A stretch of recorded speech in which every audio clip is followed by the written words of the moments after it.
All right, okay. Welcome to this series of the Master Implementer Interview series.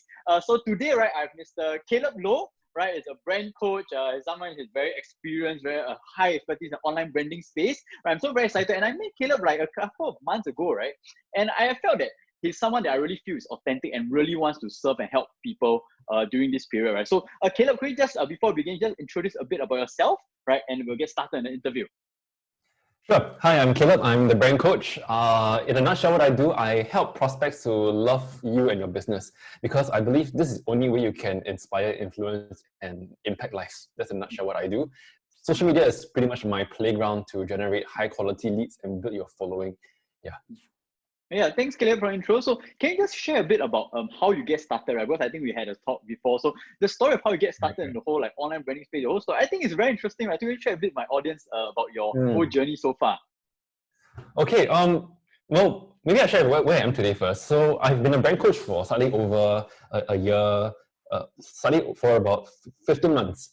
15 months, and before that, I was doing more agency work, right? So, in the 15 months of doing brand coaching, my clients are currently lawyers, executive coaches, they are millionaires, they are serial business owners. On top of that, you have your financial advisors, realtors and network marketers. On top of that, I'm doing a project with a subsidiary company of the Alibaba Group. So it's actually going to be an event-based project, and I'll be dealing with with the government in China as well as two government-related stat boards in Singapore as well. So that's where I am right now. And why am I striving so hard for this? It's very simple. I want to be able to be in a position to one day say that, hey guys, I'm doing this initiative for an Indonesian village. I need your time, money, and resources. Okay, I want to be able to say that, and people will say, okay, let's go. They'll give me the time, money, and resources. Yeah, I think very naturally, right? I'm someone who can say, let me take 2 weeks off my annual leave. You know, I will go down, I will teach that group of 5 kids English, you know, and I will feel damn shook, very shook. Yeah. But I also realized that my impact to them is very limited because why? I can only impact that 5 kids. So I thought, why not be that person who can say, guys, I've got initiative to impact 500 kids. Who's in, right? And they will go. Yeah, so that's pretty much my drive. But it was never ever so smooth, like, you know. People look at me today and they think like, okay, Caleb, from nowhere to get a following, and his clients are purely organic and of a certain status. It was never always like that. Never always like that. In fact, I recall in 2017 November, yeah, I actually gave up my business already. I was ready to say, okay, I'm done with this. I need to find a full-time job because why? My CPF maxed out. Yeah, my wife is a sole breadwinner. I am lying to myself that I'm a business owner. But actually, I'm a freelance. I'm a freelancer who has no clients. That's all I was. Right? So that's the state. You know, so a little bit of background was that I was actually, after I graduated, I could never find a job for a long time. You know, my wife was a high flyer in the government ministry, promotion after promotion after promotion. I was throwing out resumes for a year and a half and so like that. And I had a 6-month internship and a 3-month internship. That's all I got, right? So it was damn jalat, earning $600 a month, doing a lot of leg work and never being confirmed to be a full-time staff. So that was me. So eventually, in between a few sales jobs, I finally found a full-time job about 3 years after I graduate. 3 years after I graduate, not my proudest moment. And I just took anything that I got. Like, it paid me $2,600 a month. Yeah, I wanted 3,000, but no choice. So I took a job out of desperation. And for a creative person like me, I love words. I love crazy ideas without boundaries. I joined a job that was analytics based. Yeah. So I recall before the interview, we had to do a little Excel task, and had 24 hours to submit, right? And that was the first time I realized how to create a formula on Excel. Yeah, so it was a damn steep learning curve. Like, equals this plus this, enter. Oh, then that's a formula, like crazy. Yeah. So it was always going to be a steep learning curve. And when you join a job where everybody is very competent in data analytics, in charts, in graph, you're always going to be at best competent, right? Never excelling. And somehow when you're always incompetent or performing poorly, you tend to be looked down upon. you tend to be looked down upon. Yeah, especially there's a lot of politics lah. And it's reasonable because why? I'm not pulling my weight. I'm not doing as much work as my other colleagues. And I think 4.5 years of this, it takes a toll on your psyche. Mental, It really yeah. takes a toll. Mental. Yeah.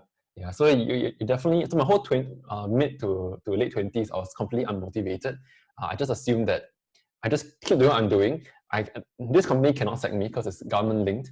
But one day I might be a senior exec, one day I might be an assistant manager, one day I might be a manager, and I'll just go through the process lah, Yeah, and many times I wanted to quit. There was one time where I recall I was having lunch with my colleagues in the meeting room, we were tapao, and I spilled some soup on my shirt. So I found some tissue, right? And then I just grabbed it and I dabbed it, right? Yeah. And then I thought this tissue was just for everybody, but this tissue belonged to my colleague, to the one colleague that looked down upon me. That one colleague that really looked down upon me. Yeah, and she shouted out loud in the whole meeting room saying, "Caleb, can you please ask for permission before you take my tissue?" And I was like, Wow. Yeah, and you've been there for 3+ years. You're not a junior staff, right? And she said it in front of the new colleagues who just joined. They are fresh grads, and the shame is incredible. The shame is incredible. And I'm like, so this gives you an idea of how my colleagues back then saw me. It really gives you an idea how they perceive me. Fair? Yeah, fair enough. Pleasant to go through? No, not pleasant at all. And so after about 4.5 years, I couldn't take it anymore. I told myself, I recall leaving my office, I was walking to the MRT, and the only thought in my mind, it sounds very dramatic, but the only thought in my mind was, I need to quit. And I just repeated that thought in my head all the way to the MRT. So I got back home, I told my wife, at first she said, cannot. I'm like, hey, why? It's like, because I'm in between jobs now, so I'm like, hey, walao, but you want to quit your job, I support you. Now I want to quit my job, you don't support me. What little way? And I think after she saw my desperation, she relented. And she said, okay. So that very night, I literally came up, drafted up my resignation letter. I relooked my cover letter and my resume, and I tried to edit it. So as I relooked my resume and my cover letter, I told myself, Caleb, what the hell do you want out of life? And that's when I realized that I wanted to impact lives. It was just very easy. It was very natural. I could volunteer my services to help the poor for free. I can do that and feel very fulfilled. But that life doesn't work that way lah. So I told myself, okay, if I want to make a big impact, I need to have an influence. No one with a small influence has ever made a big impact. No one. So I told myself, okay, who are people with influence? And just very naively, three words came to mind: consultant, trainer, and coach. That was it. I was 29. Okay, I was 29, and it says consultant. No, I was 30 years old. Consultant, trainer, and coach. So I told myself, okay, whatever I'm going to do, I will either be a consultant, trainer, or coach. Right. So at least I got a motivation, right? So I felt more driven. I felt as though I wasn't just leaving purely push factors. I had one pull factor to guide my direction. Also I thought. What happened was that that vision was clear, but it was not concrete enough. So as a result, when I left my job, I told myself I'll purchase this online a year-long training program. You build a website, you know how to sell, and you can get leads and customers, stuff like that. And I did that, and you tell yourself you're doing work, right? You're learning the module 1 and 2 today, based on the schedule, then you do the work, and then you're done, and then you don't do anything else. And I was lying to myself because I thought by buying a year-long online coaching program, right, that I'll be doing my work, but just doing it alone does not mean I'm making any progress. You see, just knowing that, okay, I watched my 2 videos today, I'm done. And then I do my work. My wife go to work, early morning to late at night. Then she so breadwinner, and I just done. I did my work already. I just watched 2 videos, and that was what I was supposed to do. Wrote my vision board, and that's it. So I was just lying to myself because these are not actions that earn you money, right? So it was about only 6 months later. That was in about September 2017, I told myself, I need to find a niche. I'll be an image consultant. So from that day, I became an image consultant. So at first, I worked for free. I worked with someone who was like a size 42 waist. Then I worked with somebody else who just graduated, and I didn't charge them any money. And I did amazing work with them. I did amazing work. I'm still passionate about image consulting. But even though I did amazing work with them, even though I created a website, and even though I started Facebook ads, nothing happened. Nothing happened, right? So it was in June 2018, more than a year since I left my job. I still wasn't earning any money at all. Completely zero, right? And it was then frustrating because I felt like I know how to help people, but people don't care about my help. That's the shittiest thing, you know, when you know you can inspire people, people don't give a damn about you. Yeah, and that's one of the shittiest feelings on earth. Yeah, so people knew me as an image consultant. My friends all knew me, but they would never ever think of engaging me. When I did my ads, I got quite a few leads. I targeted the real estate industry and stuff like that. And by then, I actually bought another online course, right? Another online consulting course, right? So you're just throwing money, 3K USD, 4K USD here and there. And the second course is really good because I learned how to close a sale. I learned how to be on a phone call and get you to a very vulnerable state, review all your pains, and then I give a solution to that, and then bam, close. This amount I'll charge you, right? So and that's what I did. So I met up with about 30% of my leads, which is not too bad for, I'm not an internet marketer, but I did everything myself. And what happened was, I met up with them, and I'll get them to a state whereby they can actually feel very vulnerable, right? And talking about not just any customer, my target audience is men. I could meet a guy in Toa Payoh Central subway, very noisy. We can have a very deep chat, and he can have a shoulders drop and say, Caleb, to be honest, I'm very conscious about my belly. Some of them share that I feel like no one really cares about me, and the tears will waver. So I realized I had the quality to get them in this state to have a very deep chat. And then you know what you do after that, right? You say that I can solve your problem. I charge this much. Usually, if you let me know within 24 hours, I can give you this price instead. That's the usual stuff we're all taught, right? So after 24 hours, we'll be on a phone call, not text, phone call. Right? And they'll tell me that Caleb cannot. I'm like, okay, no problem. It's just what's the obstacle between you and the deal? Then we just remove the obstacle, and then okay lah, you know. But man, the obstacle that all the men gave me is the one obstacle that I cannot reverse. And the obstacle was, my wife say, I told my wife, dear, can I get image help from this person? It costs this much. And then the wife goes, you need image help for what? When the wife go, you need for what? You know, the deal is gone. The deal is gone. And it was like that across the entire 2018 as well. So it was in November 2018, but then I've only had one paying client. I offered 1K to a fresh grad, and that 1K was based on a 10-month installment plan. So every month I can't even pay my electricity bills, right? But shiok lah, earn 1K lah. It sounds good. Earn 4 figures lah, you know, but it's nothing. So by November 2018, I told myself, I need to quit. Right? It is very humiliating because while your friends know you as the image consultant, and now you're now back in a full-time job, their assumption is Caleb failed. Right? But I was desperate enough to even go that way. So I redid my resume. I sent it out. The only thing is that nobody responded to me. No one responded. No company came back to me. And it's not as though I was asking for a lot of money. When I left my previous company, I was earning about 3.6, 3.7K. I was asking for 2.2K, 2.3K. You know, and look at my resume and you go, not hiring Caleb. And then you realize this very unpleasant truth that I am 31 years old. I'm a degree holder. I've got 4.5 years of corporate experience, but I am unhireable. And it's because of this, I had no choice but to continue my business. That's the only reason why I'm still an entrepreneur today. Because why? No company wanted to hire me back. So it was January 2018, just over 2 years ago, that I went for this I went for a mini branding workshop that happens every month, and this guy called Eugene Xia.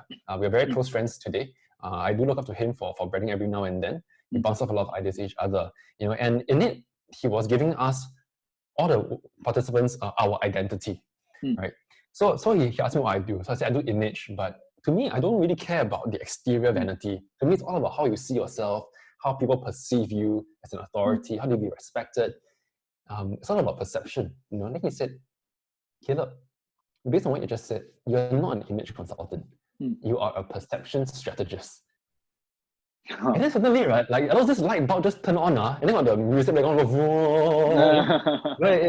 It's just one of those moments. I rarely have it, but it's one of those moments. Because when he said perception strategist, I realized that I could do so much more than just the visual image. When you talk about perception, you can talk about how you stand, how you walk, how you talk, how you dress, how you portray yourself on social media, the words you use, the type of body language on your photos. I can do so much more than that. Yeah, so that's it. That very night, I changed all my profile to perception strategist. Okay. And then I thought, brand new dawn. But there's one problem. I was still very unmotivated, so I didn't change my advertising at all. I kept my men's image ads running. But when I met the client, when I met the prospect, I will talk about branding instead. So I throw one ad out A, but I thought about B. Yeah. But something interesting happened. 2 weeks after I changed my own branding, I closed my first client for 2.5K. Then 2 weeks later, I had another lead come in. I closed him as well for another 2.5K. And then this second lead, he recommended me somebody else. I closed another case for 2.5K. And then this person, third person, introduced me a fourth person, and I closed for almost 5K. Almost 5K. Yeah, all in the span of 2.5 months, which is a huge difference from the past. Yeah, correct. So after a while, I'm like, okay, I feel like there's momentum. Okay, but if I'm only charging 2.5K here and there, and I'm paying for ads, and my ads are not performing really well, then how many clients must I see in order to earn 6 figures? Then you look at it, that's just a lot of clients. So I need to find a more sustainable way. Yeah, so I told myself, okay, it is now July 2018. I finally got some decent cash, not a lot, but decent cash. I'm going to put in all my time, money, and effort into branding myself on social media. And that's what I did, right? So I had no one to really learn from. I only learned a little bit of like the algorithms of Facebook, and that's about it. And I told myself, I'm just gonna play around and see what works. Yeah, it's the last stone. I'm just gonna throw it. Yeah, so I just started to post very differently, and I noticed something changed. I was getting a lot of attention on social media. Right? What used to be like 10, 15 likes, I will share my best knowledge. I'll get 5 likes. 1 is my mom, 2 is my best friend, something like that. Now I'm getting like 30 engagements, then 60, then 80 engagements, then hundreds. Then I told myself, okay, what's going on here? So I told myself, okay, I'm just going to continue whatever I'm doing. After 1 month of doing this, I told myself, okay, you know what? I'm going to test my audience. Because why? Likes is only likes, it feels good, but likes is only likes. So I said, I'm going to plan a paid workshop. I'm going to book the room, and it's going to be dinner provided, and it's like a fanciful dinner, so it's going to cost money. So I did a post on it, and I told them that there'll be dinner provided. There'll be an evening of helping men to learn more about their image. It's like a gentleman's night. There'll be a stand-up comedian who will be there. No women allowed in the room, kind of thing. And I charge $60, right? Then after you post it, it's damn scary. Because why? The fear is not that nobody come. Yeah. The fear is only 1 or 2 people come. Yeah. Because if nobody come, you can cancel it. But if only 1 or 2 come, you have to still prepare the content. You have to stand up, and then they sit down, and then it's damn awkward. You can't even have a nice photo ops. So that it was very nerve-wracking. Yeah. So I posted it up. Before I even created the Eventbrite link, I had 3 people who paid me already. Yeah, 3 people. Yeah, and then I sold out the whole workshop. That room could only fit 15 packs. I sold out all the tickets.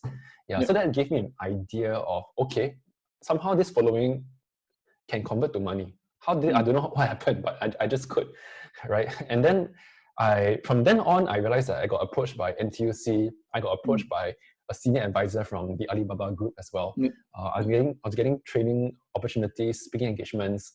I had clients who I converted from a one-time payment to a year-long agency project. So suddenly, right, one client could give me 60K, 70K, right? And then I got another client that she came in and committed another 45K. Yep. So out of the blue, you're handling six-figure sums in your hands when the previous year you're only handling $1,000 disbursed over a 10-month period. And then everybody started to say things like, oh, Caleb, you're the next thing on the block, you're the next big kid on the block, you're the next breath of fresh air, new wave. Yeah, so I'm like, okay, what exactly happened here? Yeah. I think in the past 1 year, I spent a lot of time dissecting what I've done and coming up with a methodology on how do you use social media to gain your influence. And from there, when people see you as an influencer, man, you realize that doing business is so much easier. You have people queuing up for you rather than you chasing them. You have people inquiring for your services. You snap finger, people follow, right? And the biggest turning point was my first coachee. Some of you might have heard of this financial advisor. His name is Jerain Liu. He's one of the most influential FAs that I know of, right? And before he came to me, he was always very driven. He was spending money on ads. He was sharing a lot of content on social media, but he was getting decent results with his ads, but nobody cared about his social media profile. And that's what happened. After our first coaching session, I asked him, okay, Jerain, you have learned all these things, all fun and good, right? But you agree that what's more important is what happens after the session, not within the session. So Jerain, how often are you going to post now that you've learned these tools? Then he said, 3 times a week. So I'm like, oh, okay, not bad. I mean, I did 5 times a week, but 3 times is better than nothing, you know. But man, Jerain posted every single day. Every single day. And what happened was that within 3 weeks, he had one post that just went crazy viral. Viral, right? Yeah. Yeah. And we say viral, it's not as though you pay ads to get visibility. This is personal profile. So you can't pay ads, right? And it's not viral whereby you have like maybe 2,000 likes or maybe 2,000 shares. Well, he had 2,000 likes and 2,000 shares at one point. Right? But today I think it's about 70,000 likes, 40 to 50,000 comments, and I think another 60,000 shares, right? And I'm like, oh, this guy suddenly became more famous than me. You know, I think he was being asked to be a micro influencer, do sponsorship and stuff like that. Yeah, and since then, right, he just got a whole community of people who just followed him, and they were asking, hey, Jerain, I want to find out more about financial advisory. Yeah, and to me, that was the turning point for me, because why? I know my method works for me, right? I did it and it worked for me. But I'm also a brand coach. I'm a branding guy. So technically, I have to practice what I preach. But does my method work on other people? I don't know, right? And Jerain proved it right. Yeah. So actually last year, he hit MDRT for his very first time. And he said that 50% of his sales came from organic reach because of the methods that I taught. And 30% of his sales came from paid ads. So in a sense, right, he pays a vendor much more money than he pays me as a coach to get leads. But the leads he gets through my methodology is giving 50% of his business, hitting MDRT at the same time. Yeah. So since then, I realized that the agency industry is so packed, right? And you know, you're working very closely with the best of the best. Why do I want to put myself and compete with them, right? So I told myself, you know what, the space is crowded. Let me reposition myself to be the brand coach instead. And since then, very grateful that with the right people, with the right favor, from just working with FAs, property agents, I have clients who are lawyers, executive coaches, millionaires, serial business owners, plus working with big projects that are linked to Alibaba Group and Chinese government as well. Yeah, so it's a very it's a very humbling journey, a very Yeah. humbling journey. And that's why I'm very passionate in sharing my message, because when as somebody who my colleagues couldn't stand in the workplace, am I still able to have an impact in society? Am I still able to, right? And that's why I'm very passionate about the message of significance, right? And that's why I want my clients to brand themselves so that they are significant to their audience. Yeah. So that's in a nutshell, a little bit of background of where I came from. Yeah.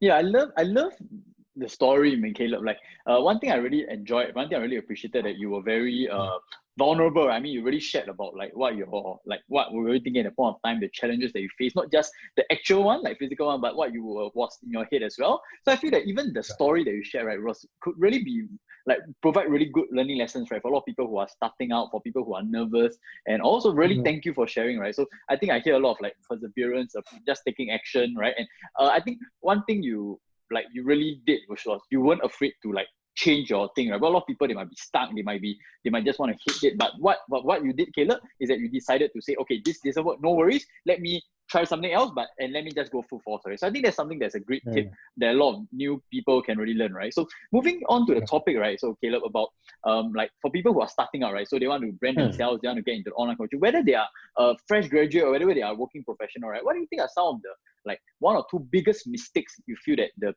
the people make right now when it comes to online branding? Online branding. Yep. Okay. The first mistake and when I say mistake, is mistakes that I personally made myself, which is why these few points come up very naturally for me. The first mistake is you are too tied to what you love to do. We are too attached to what I like to do. Yeah. So for me, I was too attached to be an image consultant. As an image consultant, even though I wouldn't have been the best at all. And I was so attached to the identity that I was trying to see how to make it work, even though no one appreciated that skill set in me. So to me, in branding, I believe this. It's not about, I'm not going to chase what I love. I'm going to chase what my audience love instead. Yeah. So it's about having some humility to know that in business, it's not about you. It's always about your client. Right? And until we realize that we are going to be chasing something that is for us rather than for our customer. I think if our customers know that we are chasing something that means a lot to them, naturally they will come to us, because why? We are solving something that resonates a lot. Yeah. So it's only until I shifted to branding. And now today branding is, everyone talking about branding. Even internet marketers, they have a branding element, because why? They have to stand out from every other internet marketer. Correct? Yeah. So I came in just at the right time when there was a need. And it came at a point when I was desperate enough to have an open mind. So that's the first thing. It's not about, no one gives a damn what you like. So give a damn about what people like, and do what they do, offer a service that they will like from you. That they will appreciate, they will like. Yes, correct, exactly. The second thing is that in personal branding, and I find this is a very common misconception, especially when you look at people who are getting high engagements, especially you're getting super crazy high engagements. In fact, you're getting way higher engagements than me today, right?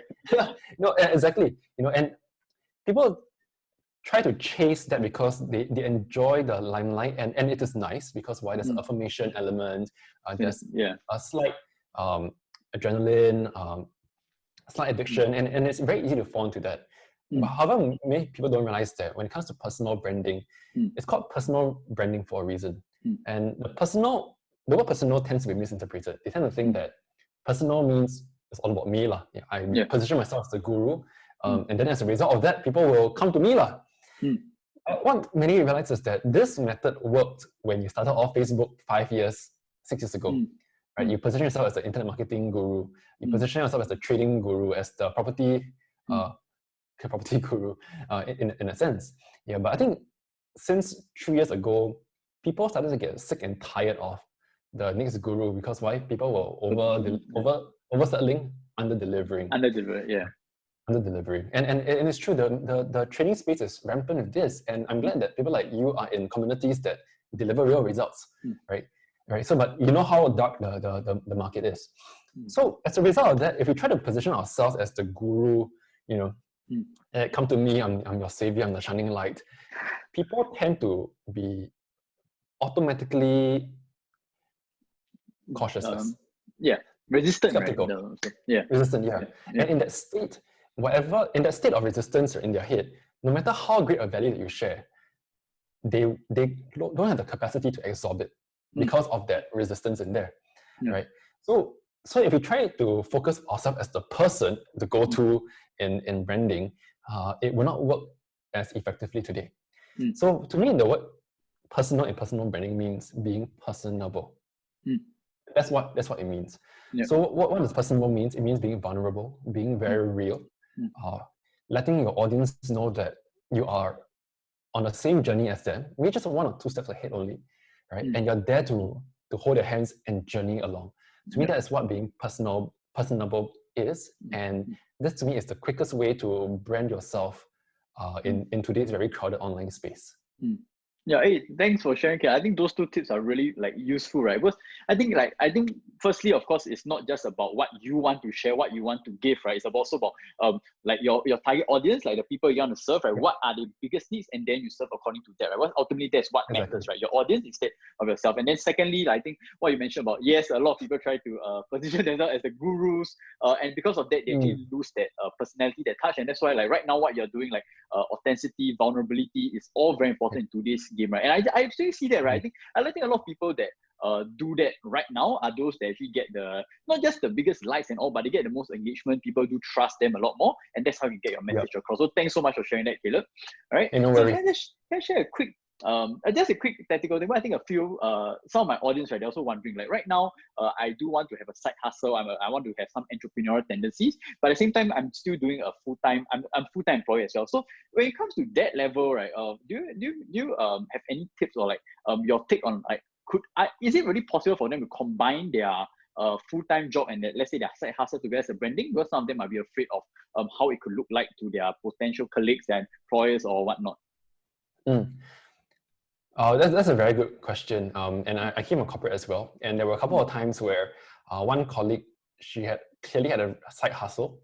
And to talk about clearly had a side hustle is when she posts her products on social media, all the words will be in full caps. That kind of bloody like, damn clear, damn aggressive. Yeah, you do what? Follow your passion. People must make sure you know what you want to do with your life and follow your heart. You know, it's all caps. Like what? You know, and I followed her since even from the early days. You know, I think firstly we have to be very respectful to the employers, because why?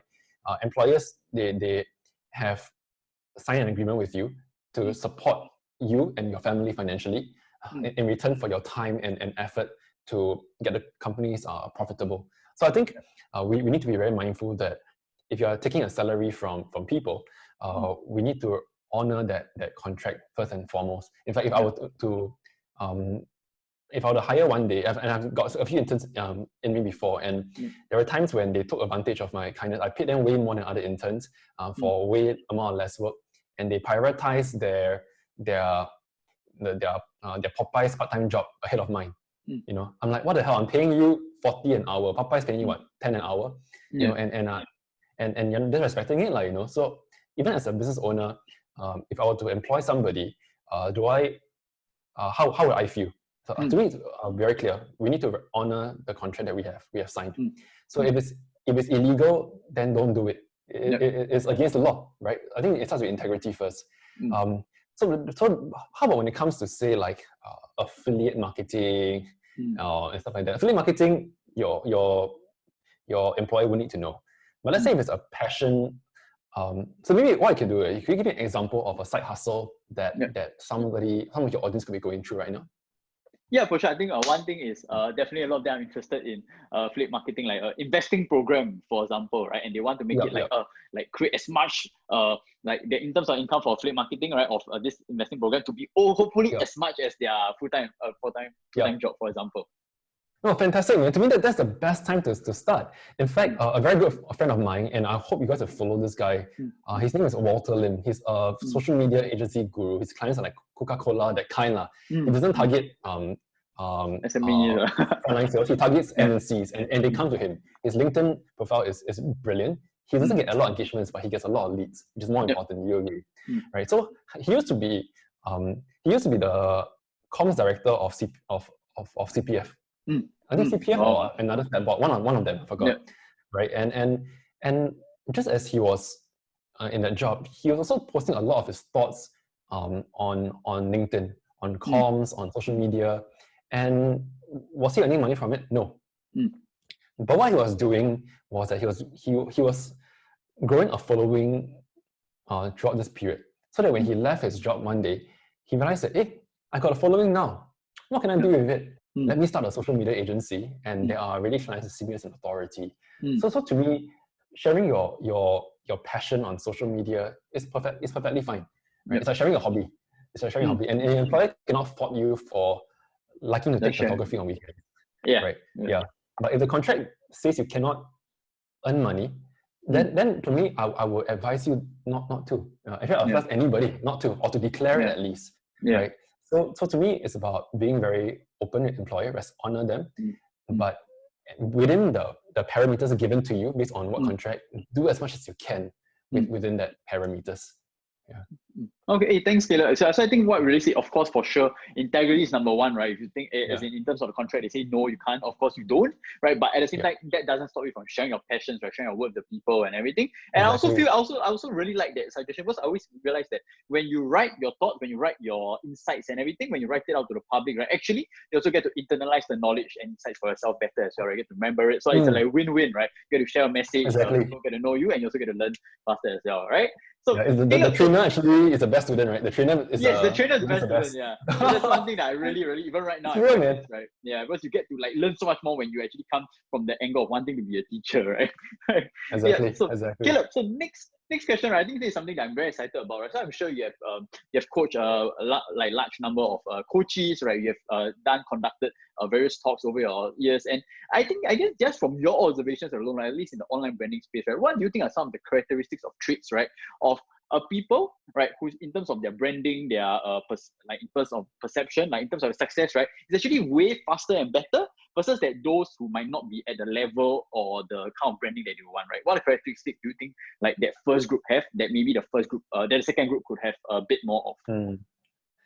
That's a great question, Mark. So I think that there's two tiers to this question. The first starts during the sales process. The first steps in the sales process. So for us who are business owners, we need to be responsible to our clients, such that if they're not a good fit, we should not accept them. If it's not a good fit, we should not accept them. I mean, if it's a training thing, yeah, sure, just come in, pay $100 or $800 or $3K, fine. But if it's going to be a very personalized service like mine, coaching, I need to make sure that you are ready for it, because why? You might end up being a donation, or it might end up that I can't get along with you, and then we have to continue a very personal relationship, but we don't get along. So I think the first checkpoint starts with the sales process. It is my job as a brand coach to make sure that you have a problem and I'm the solution to that problem. It all starts with that, right? So put that aside. So let's say they meet the criteria, yes, and they can afford my service and I can solve their problem. Then what happens during this actual coaching?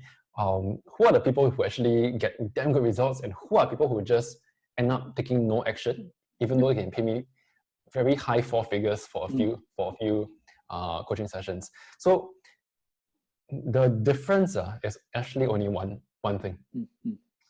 Yes, we can talk about social media strategies, come up with a campaign, learning how to have a very powerful sentence structure, how to have the first 4 lines on Facebook to be damn powerful and people want to click on it. These are all fun and good. But you realize that personal branding is not just about doing the work. It's not just about writing a Facebook post. It's not just about educating people. Personal branding is no different from this word, and it's called self-leadership. Okay? Personal branding is, to me, it means self-leadership. So what do I mean by self-leadership?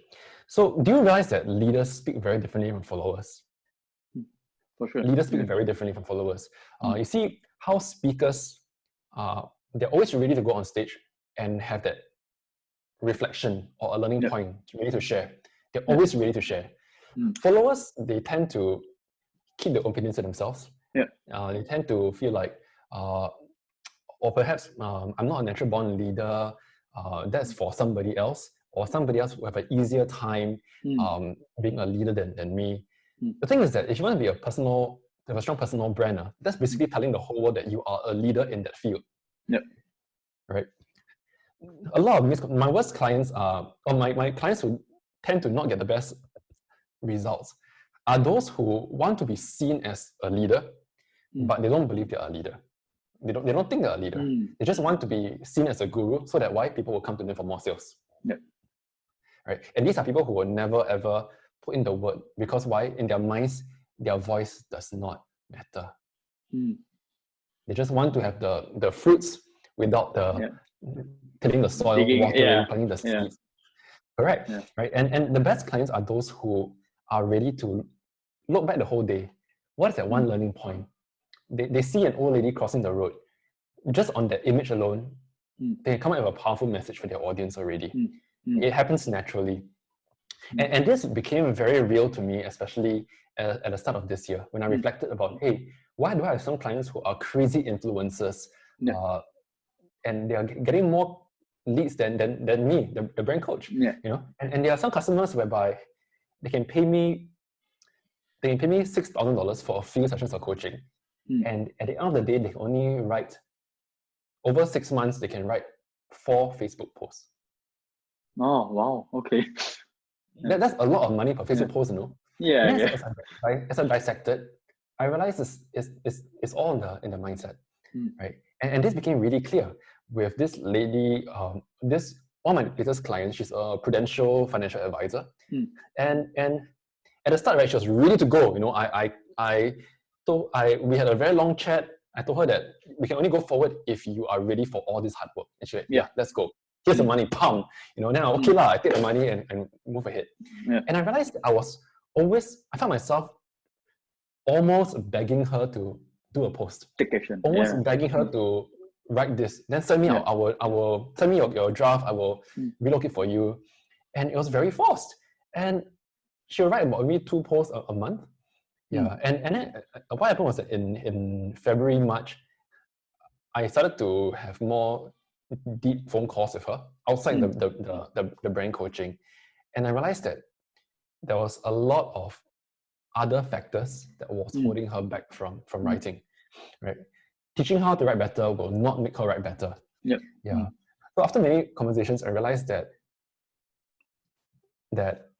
what happened was in late February, I dropped her a message saying that, hey, how's your branding coming along? She said, not very good. So we have a chat. Then we dissected the deep reasons.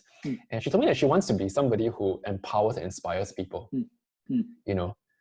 Yeah. So but after about an hour in a conversation, I asked, let's call her Jane, okay? And Jane, you told me that you came to me to achieve this, and you are only here as a result. And you agree that if we carry on for the next 3 months in this current state, will you be achieving your goals as you just told me? She said, probably not. So as we were drafting out a high-level view of her next post, she was almost asking, if I write that, is this okay? Or can I write like this? Is it okay or not? Almost asking me for my permission on whether her life story, her life experience is okay. I'm like, I don't know your life experience. So when I heard that, I was a bit in trouble. I said, okay, let's do a timeout, Jane. Timeout. I said, Jane, you told me earlier on that you want to be empowering and inspiring to your audience. Is that something you still want? Yes, I really want. I said, Jane, can I ask you this question? And if you're not comfortable, don't answer me.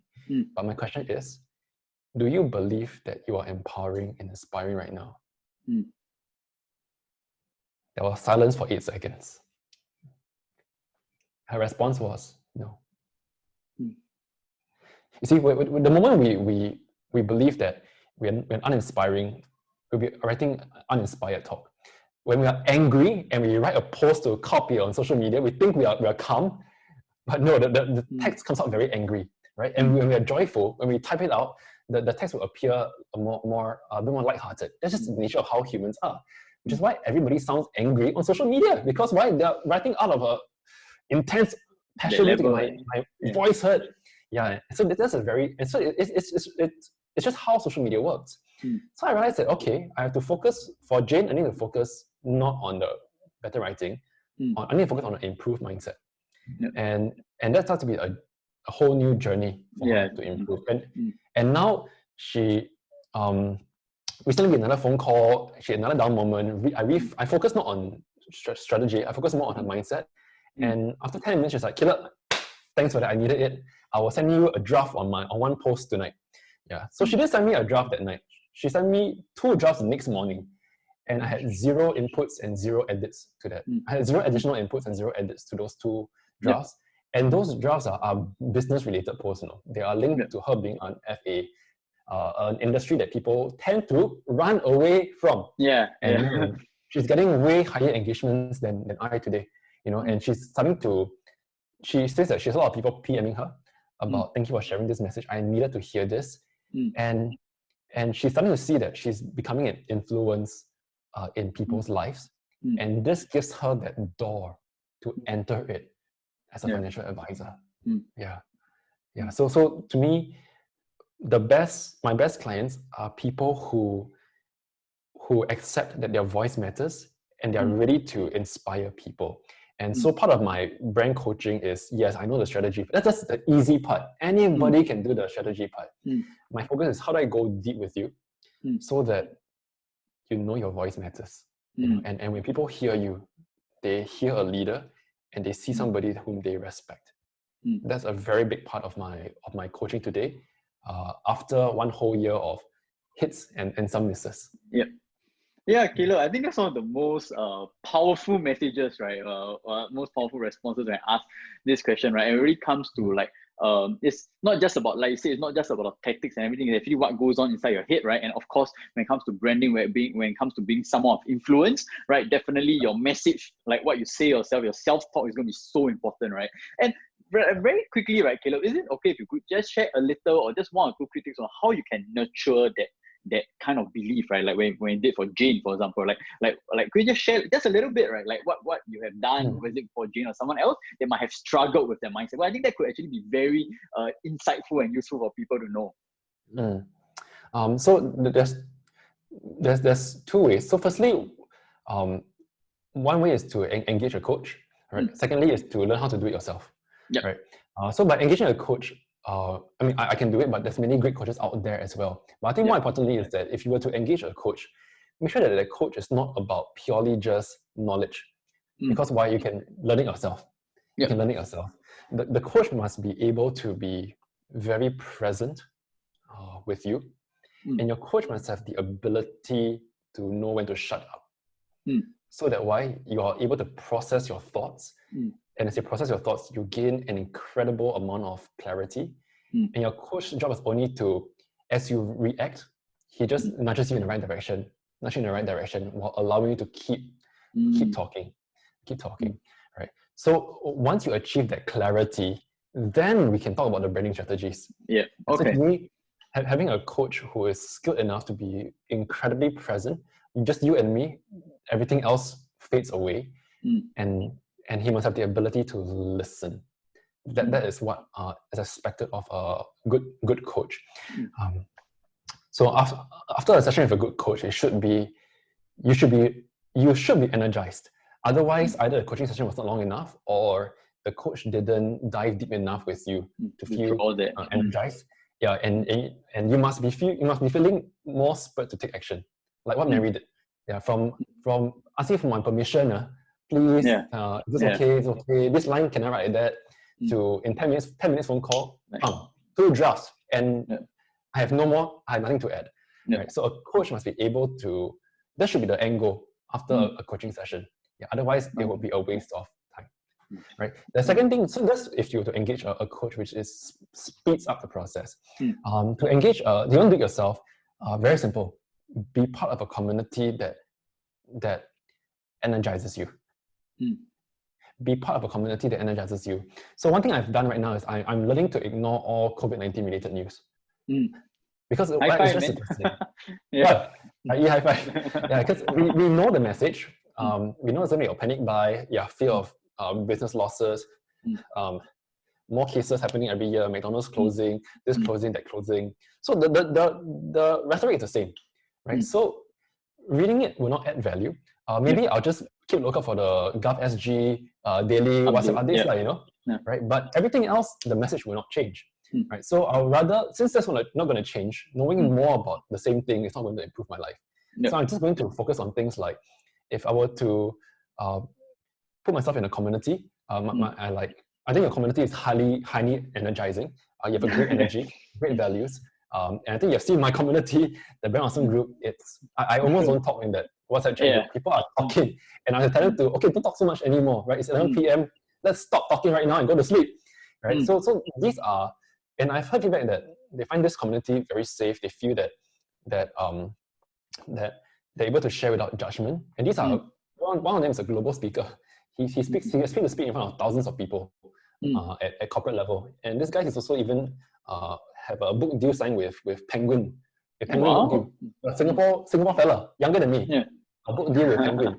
These are people who are mentioning these things in my Brand Awesome community. So we need to be in a community that encourages us, that inspires us. It's not about, I'm very down, I need energy. No, it's just being part of a group that sees things the same way as you see things. So you're just sharpening each other, not allowing each other to fall at any one time. And if you fall, you know who to go to, they'll lift you up. So to me, this is very, very important. On top of that, if you keep going to people to get their energy, you could also drain them after a while, right? So a very easy way, life hack, is to drain from people who cannot be drained. For example, audiobooks or Tony Robbins videos. Oh my God, that's true. You cannot drain them, right? You can just leech off them, suck them dry, and then when you're inspired, you get ready to start your day, write your post, and inspire people. So to me, this is harder, because why? You must initiate on yourself. So if you're self-defeaters, not impossible, but it's going to take a lot of work. Coaching helps to give you that accountability and have a very tangible pillar to cling on to. So to me, both methods are incredibly powerful. Hey, thanks for Caleb, right? I really love what you say about hey, if you want to take the energy, right, take from something that cannot be drained, right? So I love that. So obviously, audiobooks, videos, all these really help, right? And it's not just, of course, the physical people, right? I really love to say that it's also the digital environment, right? That you surround yourself with, and that can really help in terms of the mindset, right? All right. So thanks, Caleb, for that wonderful insight. So just to end off, right? If you have any last words for my audience right here, and where can they find you? I think that'll be very cool. People can find out more about you and really just to hear your message and what you can share with people. I think if I were to have any last words for any audience, especially, is that you all have your own different industries, and your community loves digital marketing, and they love investments as well. I think more so is that in whatever you do, can you find a reason bigger than yourself for doing what you do? Okay, can you do that? Because why? I believe all of us are called to be a greater significance. We are all called to be a greater significance, and I believe that everybody has the ability to inspire, influence, and impact. So to me, it's whatever you do. If you're doing trading, can you achieve so much more for society through trading? If you are doing digital marketing, can you achieve so much more through to society beyond just getting more leads, getting more likes and comments, right? And I believe that if everyone starts to take on this role of being a greater significance, can you just imagine how empowering social media can be? And then beyond social media as well.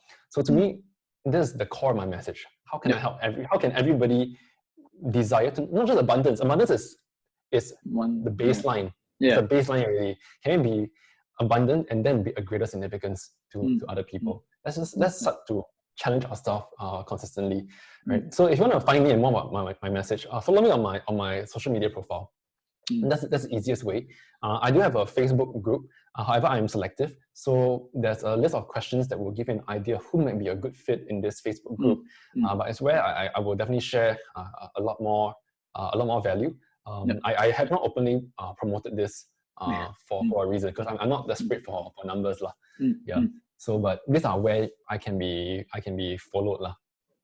Okay, all right. Thanks, Caleb. All right, I really enjoyed the interview. Right? I think definitely like you really gave your all. You're like a huge giver. Right? You're authentic and really share a lot of great insights. I feel that it's not being talked about often, right? So I really hope that people benefited from this interview, right? So thanks, Caleb, again. And so with that, we end No the interview, worries. and yeah, and we'll see you guys soon. All right, bye.